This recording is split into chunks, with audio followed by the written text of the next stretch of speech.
జై మాతా వాగేశ్వరి, జై మాతా కాళి. ఈరోజు మనం నవగ్రహ మంత్ర సాధన గురించి తెలుసుకోబోతున్నాము. ఈ నవగ్రహ సాధన ద్వారా సాధన చేసే సాధకులకు ఎలాంటి గ్రహ దోషాల ప్రభావం ఉండదు. ప్రతి వ్యక్తి ఈ మంత్ర సాధన చేస్తే మంచిది. ఎందుకంటే ప్రతి ఒక్క మనిషికి ఏదో ఒక గ్రహ దోషం ప్రభావం ఉంటుంది కనుక ఈ సాధన ద్వారా గురు బలం కూడా లభిస్తుంది. ఈ మంత్ర సాధన 9 రోజులు చేయాలి. ఈ సాధన బ్రహ్మచారం పాటించి చేయాలి. సాధన చేసే రోజులలో చికెన్, మటన్ లాంటివి తినకూడదు. మందు తాగకూడదు. మంత్ర జపం అయిపోయిన వెంటనే అదే గదిలో పడుకోవాలి.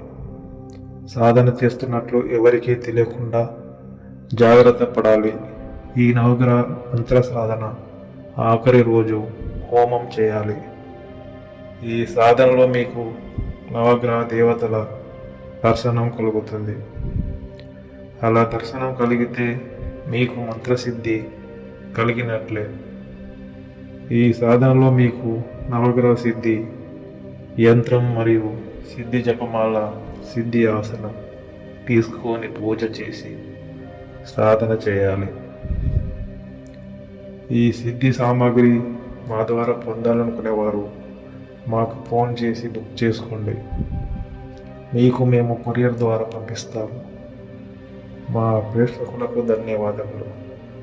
సర్వే జన సుఖీ భవ. హర హర మహాదేవ శంభో శంకర.